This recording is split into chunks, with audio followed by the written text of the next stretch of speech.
अस्सलामुअलैकुम वरहमतुल्लाहि वबरकातुहू। इस वीडियो में आज हम तज़किरा कर रहे हैं मुल्क की एक बदतरीन, बदतमीज़, बदज़मीर, बेहया और बेशर्म औरत का, जिसने जुमे के दिन, क्योंकि आप सब जानते हैं कि मुल्क के अंदर इस वक्त जो है सारी की सारी गोदी मीडिया जो है वो ज्ञानवापी मस्जिद के फवारे को शिवलिंग बनाने पर तुली हुई है। डिबेट ज्ञानवापी मस्जिद की चल रही थी और शिवलिंग की चल रही थी, तो उसी असना में मुल्क की बीजेपी की स्पोक्स पर्सन, बीजेपी की दलाल और चाटुकार एक औरत ने मुहम्मदुर रसूलुल्लाह सल्लल्लाहु अलैहि वसल्लम की हजरत अम्मा आयशा रज़ियल्लाहु अन्हा की शान में गुस्ताखी करते हुए निहायत बदतमीजी के साथ और निहायत ही बदज़मीरी का सबूत दिया है और अरबों करोड़ों मुसलमानों के दिलों को मजरूह किया है। क्योंकि डिबेट कुछ चल रही थी और उसने उस डिबेट के बीच में मजहब को लाकर निहायत बदतमीजी के साथ मोहम्मद रसूलुल्लाह सल्लल्लाहु अलैहि वसल्लम की और हजरत अम्मा आयशा की शान में गुस्ताखियां की हैं। जो गुस्ताखी के अल्फाज और जिस तरीके से और जिस बदतमीजी से उस औरत ने अल्फाज अदा किए हैं, मैं वो अल्फाज अदा नहीं कर सकता। आप थोड़ा बहुत खुद ही उसका मुशाहिदा फरमा लीजिए। उड़ते हुए घोड़े, तुम्हारे उड़ते हुए घोड़े एंड अर्थ इज फ्लैट, जो कुरान में आपके लिखा है बकायदा, उसका मजाक उड़ाना शुरू कर दूं। 6 साल की बच्ची से ब्याह करके 9 साल में you having sex with prophet Mohammad ने बोलना शुरू कर दूं मैं। अब मैं बात कर रहा हूं उन लोगों की, उन मुसलमानों की जो डिबेट में जाकर, चाहे नेशनल टीवी हो या उसके अलावा गोदी मीडिया हो या उसके अलावा सोशल मीडिया हो, कहीं पर भी आप डिबेट में जाते हैं तो अगर आपके अंदर डिबेट की हिम्मत नहीं है तो डिबेट में मत जाया करें। अगर हिम्मत है तो ऐसी बदतमीज औरतों को स्टूडियो के अंदर जूते मारने चाहिए और इनकी जबान को खींचकर इनके हाथ में देना चाहिए कि टॉपिक कहीं का और मसला कहीं का।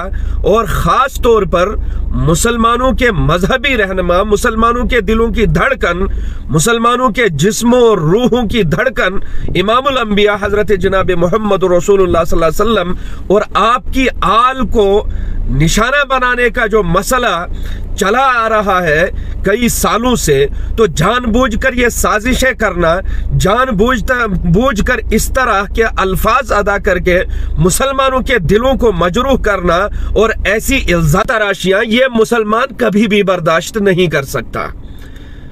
वो किसी का कहना है कि इधर आ सितमगर हुनर आजमाए, तू तीर आजमा हम जिगर आजमाए। बात नूपुर शर्मा बीजेपी की इस दलाल औरत ने नेशनल स्टूडियो में मोहम्मद रसूलुल्लाह सल्लल्लाहु अलैहि वसल्लम की शान में और हजरत अम्मा आयशा रज़ियल्लाहु अन्हा की शान में गुस्ताखी करते हुए उठाई है। अब तुझे मैं आईना दिखाता हूं कि जो इल्जामात तूने लगाए हैं, तू अपने मंदिरों की जाके सर्वे कर ले, तो अपने साधुओं की जाके सर्वे कर ले, तो अपनी उन दोशीजाओं की जिनको तुम लोग मंदिरों में पूजा के लिए, उनको साधु बनाने के लिए, उनको धर्म की शिक्षा देने के लिए भेजते हो, उनका हाल वहां पर क्या होता है। वो साधु लोग तुम्हारी उन बेटियों की इज्जतें किस तरह लूटते हैं, उनके जिस्म को किस तरह नोचते हैं, वो मैं नहीं बताऊंगा। सबूत के तौर पर पूरी वीडियो लेकर आया हूं। मैं श्रीधाम वृंदावन से हूं और मैं रामेश्वर दास जी महाराज जी के आश्रम पर आती जाती रहती हूं। मेरे गुरु आश्रम पर भी मैं आती थी, रुकती थी। रामेश्वर दास जी महाराज मेरे से कहते थे कि मैं तुझे गौशाला दिलवाऊंगा, मेरे आश्रम की महंत बना दूंगा। और रामेश्वर दास जी महाराज ने मेरे साथ दुष्कर्म करने का सोचा। मेरा एक बार हाथ भी पकड़ा, उसके बाद मेरे सीने तक भी आए, लेकिन मैंने महाराज जी से करने से इनकार कर दिया।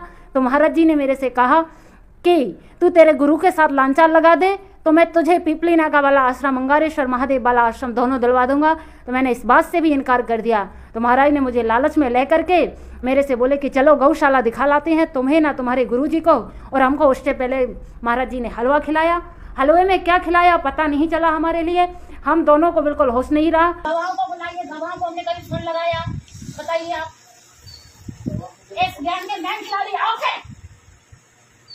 एसकेएम के बहन खिलाड़ी है तुम। तू नुपुर शर्मा, अगर तुझ में गैरत है, अगर तू हयादार है, हयादार तो तू है ही नहीं।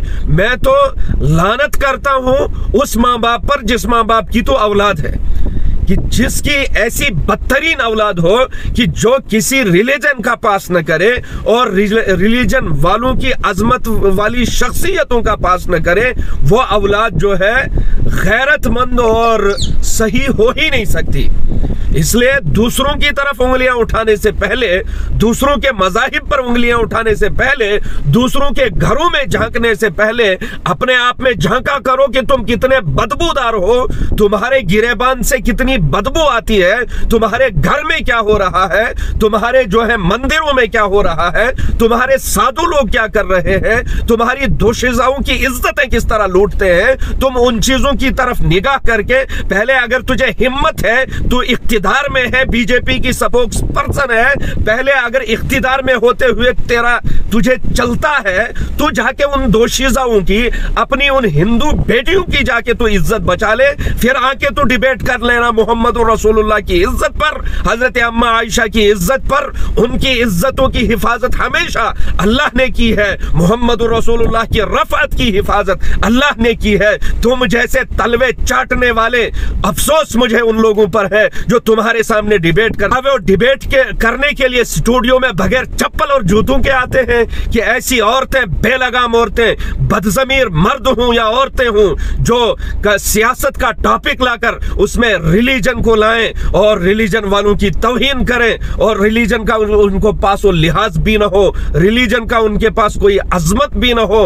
हकीकत तो यह है कि रिलीजन और मजहब से तुम लोगों का कोई वास्ता नहीं है। तुम तो अपने गीता की ताजीम नहीं कर सकते, तुम तो अपने वेदों की ताजीम नहीं कर सकते, तुम अपने मंदिरों की ताजीम नहीं कर सकते, तुम अपने जो है, जो तुम्हारे मजहबी मकामात है, मजहबी किताबें हैं, मजहबी अवतार है, अगर तुम्हें उनकी कदर होती तो दूसरे मजहबों को तुम निशाना न बनाते, दूसरे मजहबों की किताबों को तुम निशाना न बनाते, दूसरों की इबादत गाहों को तुम निशाना न बनाते। लख लानत है तुम्हारी सोच पर, तुम्हारी इस गंदी फिक्र पर, तुम्हारी उस जिंदगी पर जो जिंदगियां तुम इसके बाद भी आराम से, खुशी से, सुकून से जीते।